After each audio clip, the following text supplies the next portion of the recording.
Welcome back to Daily Flash. I'm Mitch English. Mental health is a huge issue here in the United States. And in July of this year, the United States transitioned to a 988 suicide and crisis lifeline, referred to as the 988 Lifeline. It's an easy to remember three-digit number for calls and texts, formerly known as the National Suicide Prevention Lifeline. People can also chat at 988lifeline.org. Now, when that change first happened, we talked to John Palmier of the Substance Abuse and Mental Health Services Administration. He joins us now again to give us an update on what's been going on. If some people are not aware of exactly what this is, can you give us a recap? Basically, what is 988, John?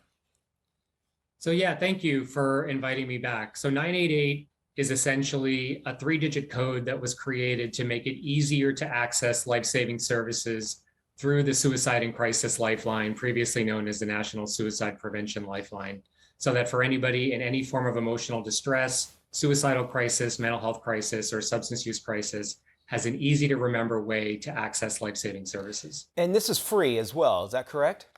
That is correct. Okay, which is a big deal. So we were considering this basically as like a 911, except for mental health issues, suicide prevention, and that sort of thing. Since it's instituted, since back in July, how are things been working out?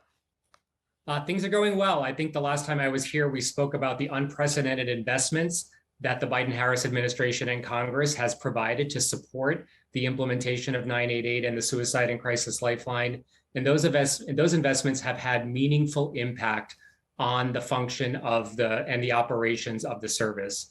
So that looking at the first full month of data that we have post-transition, so August 2022 compared to August 2021, we've seen a 45% increase in the overall volume of individuals receiving crisis services. And that translates to about 152,000 more contacts for individuals in crisis with trained counselors. Right. And, we want to say, wow, that's great, but it does kind of put a light on how many people are really dealing with anxiety and depression. And it kind of puts a face to it, if you will, or a number to it.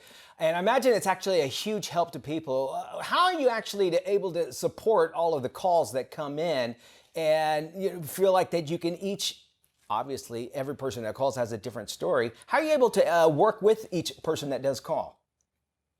Yeah, it's a great question. And you're absolutely right that the volume increase speaks to an overall need that exists in this country. We know that there are lots of individuals with mental health and substance use needs who aren't able to get the care that they need. And so this increased capacity through the Lifeline network is life-saving for those individuals and provides an opportunity to provide connection to ongoing service. And so when people call or chat or text into the system, they're connected to a trained counselor. That person listens to whatever that particular individual's concerns are, provides stabilization, de-escalation of crisis services, and importantly, linkages to ongoing support and care so that recovery and treatment needs can be met in an ongoing fashion. And I would imagine with the technology, at least with the area where they're calling from, so they can find something local and cool. Are there any kind of follow-up that goes with that? Meaning, if somebody does call, will they get checked in on or anything like that? Or is that something maybe down the road? Yeah, many of the Lifeline centers for years actually have engaged in follow-up protocols because we know that the evidence shows us that follow-up interventions really do have meaningful impact and save lives. And so we're universalizing that protocol throughout the Lifeline centers so that following crisis encounters, there is a follow-up connection to make sure that the person is connected to the services that they need to support their recovery needs. Okay, and you had made mention earlier about how the federal grant money had come in. Was it used mainly more counselors or for technology? Has the technology had any kind of hindrance, meaning, the amount of calls that you said came in, were you ready for it or are you ready for it?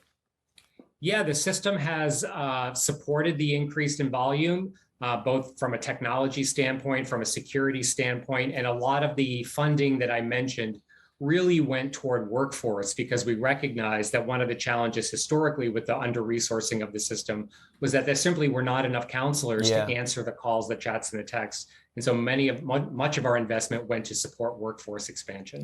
We all go through some kind of mental distress sometimes in our life. If there's somebody out there watching right now, what would you want to say about maybe 988 or mental health altogether?